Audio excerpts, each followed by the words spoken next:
Hello friends, welcome back to my YouTube channel. ഞാൻ ഇന്ന് വന്നിട്ടുള്ളത് എഡ്യൂക്കേഷൻ ലോണിനെ പറ്റിയിട്ട് കുറച്ച് കാര്യങ്ങൾ പറഞ്ഞുതരാൻ വേണ്ടിയിട്ടാണ്. എൻ്റെ പേര് അമ്ന. ഞാൻ സെക്കൻഡ് ഇയർ BSc നഴ്സിംഗ് വിദ്യാർത്ഥിയാണ്. ഞാൻ തിരുവനന്തപുരത്താണ് പഠിക്കുന്നത്. അപ്പോൾ ഞാൻ പറയാൻ കാരണം എന്താണെന്ന് വെച്ചാൽ, ഇപ്പോൾ LBSൻ്റെ അലോട്ട്മെൻറ്റൊക്കെ ഒരു 4th അലോട്ട്മെൻറ്റൊക്കെ തീർന്നിട്ടുണ്ട്. അപ്പോൾ എല്ലാവരും ഏകദേശം അഡ്മിഷനൊക്കെ സെറ്റാക്കി റെഡി ആയിട്ട് ഇരിക്കുന്നവരാണ്. അപ്പോൾ ഈ കൂട്ടത്തിൽ തന്നെ പല പിള്ളേരും സാമ്പത്തികമായിട്ട് പുറകിലോട്ട് നിൽക്കുന്നവരുണ്ടാവും. അപ്പോൾ അവർക്ക് ഒരു കൈത്താങ്ങിന് വേണ്ടിയിട്ടാണ് ഈ എഡ്യൂക്കേഷൻ ലോൺ എന്ന് പറഞ്ഞിട്ടുള്ളൊരു പ്രോഗ്രാം സ്റ്റാർട്ട് ചെയ്തിട്ടുള്ളത്. ഇതിപ്പോൾ നമുക്ക് ഒരുപാട് ബാങ്കിൽ നിന്ന് അവൈലബിൾ ആണ്. അപ്പോൾ നമ്മൾ ആദ്യം ചെയ്യേണ്ടത് എന്താണെന്ന് വെച്ചാൽ, ബാങ്കിൽ പോയിട്ട് അന്വേഷിക്കണം, വിവരങ്ങളും കാര്യങ്ങളൊക്കെ അന്വേഷിക്കണം. അതായത് നമ്മൾ അഡ്മിഷൻ എടുത്തതിന് ശേഷം. കാരണം നമ്മൾ അഡ്മിഷൻ്റെ അലോട്ട്മെൻറ്റ് മെമ്മോ കാര്യങ്ങളൊക്കെ അവരവിടെ ചോദിക്കും. അപ്പോൾ നമ്മൾ അഡ്മിഷൻ എടുത്ത് കഴിഞ്ഞതിന് ശേഷം വേണം ഈ ബാങ്കിൽ എഡ്യൂക്കേഷൻ ലോണിനെ പറ്റിയിട്ട് ചോദിക്കാൻ. അപ്പോൾ എഡ്യൂക്കേഷൻ ലോൺ ഒരു സേഫസ്റ്റ് മെത്തേഡാണെന്ന് ചോദിച്ചാൽ, ഈ സാമ്പത്തികമായിട്ട് പിന്നോട്ട് നിൽക്കുന്നവർക്ക് ഒരു സഹായം. അതായത് അവരുടെ എഡ്യൂക്കേഷൻ, അല്ലെങ്കിൽ ഇപ്പോൾ എനിക്ക് സ്വന്തമായിട്ട് പഠിക്കണം, പഠിച്ചിട്ട് ഒരു ജോലി വാങ്ങിച്ചതിന് ശേഷം നമുക്ക് തിരിച്ചടക്കണം എന്നുള്ള ആഗ്രഹമുള്ളവരൊക്കെ ഉണ്ടാവും. അപ്പോൾ അങ്ങനത്തെവർക്ക് വേണ്ടിയിട്ടാണ് ഈ എഡ്യൂക്കേഷൻ ലോൺ വന്നിട്ടുള്ളത്. അപ്പോൾ എഡ്യൂക്കേഷൻ ലോൺ മെയിനായിട്ട് കിട്ടുന്നത് ഈ ഗ്രാജുവേഷന് കിട്ടും. അതായത് ഇപ്പോൾ UG, അതായത് ഇപ്പോൾ അണ്ടർ ഗ്രാജുവേഷൻ, ഇപ്പോൾ നമ്മൾ ഡിഗ്രിക്കൊക്കെ പഠിക്കുന്നവർക്ക് കിട്ടും. അത് ഏതൊക്കെ കോഴ്സാണ് അതിൻ്റെ ഓരോ വെബ്സൈറ്റിൽ, അല്ലെങ്കിൽ ഇപ്പോൾ ഓരോ ബാങ്കിനനുസരിച്ച് ഡിഫറെൻ്റ് ആയിരിക്കും.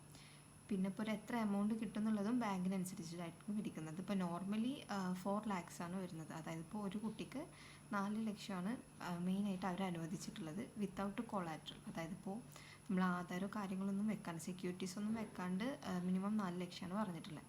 അപ്പോൾ ഈ 4 ലക്ഷത്തിൽ കൂടുതൽ നമുക്ക് എടുക്കണം എന്നുണ്ടെങ്കിൽ നമ്മൾ അവിടെ എന്തെങ്കിലും സെക്യൂരിറ്റി ആയിട്ട്, അല്ലെങ്കിൽ ഇപ്പോൾ നമ്മുടെ ആധാരോ അല്ലെങ്കിൽ വീടിൻ്റെയോ അല്ലെങ്കിൽ സ്വർണ്ണം എന്തെങ്കിലുമൊക്കെ പണയം വെക്കേണ്ടി വരും. അപ്പോഴേ നമുക്ക് 4 കൂടുതൽ എടുക്കാൻ പറ്റത്തുള്ളൂ. പിന്നെ ഗവൺമെൻറ് വക, അതല്ലെങ്കിൽ ഇപ്പോൾ നമ്മുടെ സർക്കാരിൻ്റെ വക എന്തെങ്കിലും സബ്സിഡീസ് എന്തെങ്കിലും, ഇപ്പോൾ അതായത് ഇപ്പോൾ നമ്മുടെ പലിശ വരുമല്ലോ നമ്മൾ തിരിച്ചടക്കുന്ന സമയത്ത്, ലോൺ ആയതുകൊണ്ട്. അപ്പോൾ ഈ പലിശയുടെ കാര്യത്തിൽ എന്തെങ്കിലും സബ്സിഡീസ് കാര്യങ്ങളൊക്കെ വേണമെന്നുണ്ടെങ്കിൽ നമ്മൾ ഈ അപ്ലൈ ചെയ്യുന്ന, അതായത് ഈ ലോണിന് അപ്ലൈ ചെയ്യുന്ന സമയത്ത് വിദ്യാലക്ഷ്മി പോർട്ടൽ എന്ന് പറഞ്ഞൊരു പോർട്ടലുണ്ട്. ഈ പോർട്ടൽ വഴി വേണം നമ്മൾ അപ്ലൈ ചെയ്യാൻ. അതായത് ആദ്യം നമ്മുടെ അടുത്തുള്ള അക്ഷയയിൽ എവിടെയെങ്കിലും പോയിട്ട് വേണം ഇത് ചെയ്യാൻ. അതല്ല എന്നുണ്ടെങ്കിൽ നമ്മൾ ഡയറക്റ്റ് നമുക്ക് നമ്മുടെ ഫോൺ യൂസ് ചെയ്തിട്ട് ചെയ്യാവുന്നതാണ്. പിന്നെ അപ്ലൈ ചെയ്യുന്ന സമയത്ത് നമ്മുടെ കോളേജ് ഡോക്യുമെൻറ്റ്സ്, പിന്നെ കോളേജിന് അഫിലിയേഷൻ ഉണ്ടോ എന്നുള്ള കാര്യങ്ങളൊക്കെ അവർ ചെക്ക് ചെയ്യും. നമുക്ക് മെറിറ്റിൽ സീറ്റ് കിട്ടുന്നവർക്കാണ് മെയിനായിട്ട് ഈ എഡ്യൂക്കേഷൻ ലോൺ എന്ന് പറഞ്ഞിട്ടുള്ള സംഭവം കിട്ടുന്നത്.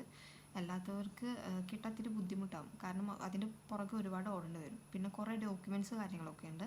അതൊക്കെ നമ്മൾ വരും വീഡിയോയിൽ പറഞ്ഞുതരാം. അപ്പോൾ ജസ്റ്റ് ഒരു എഡ്യൂക്കേഷൻ ലോൺ പറ്റിയിട്ട് ഒരു ഇൻട്രൊഡക്ഷന് വേണ്ടിയിട്ട് മാത്രമാണ് ഇത് പറഞ്ഞത്. ഇപ്പോൾ ഞാനൊരു എഡ്യൂക്കേഷൻ ലോൺ എടുക്കുന്ന ആളാണ്. ഞാനിപ്പോൾ ഫസ്റ്റ് ഇയറിൽ എനിക്ക് എടുക്കാൻ പറ്റില്ല. കാരണം ഫസ്റ്റ് ഇയർ നമ്മൾ സ്വന്തമായിട്ട് കയ്യിൽ നിന്ന് എടുത്താണല്ലോ ഫീസ് അടക്കുന്നത്.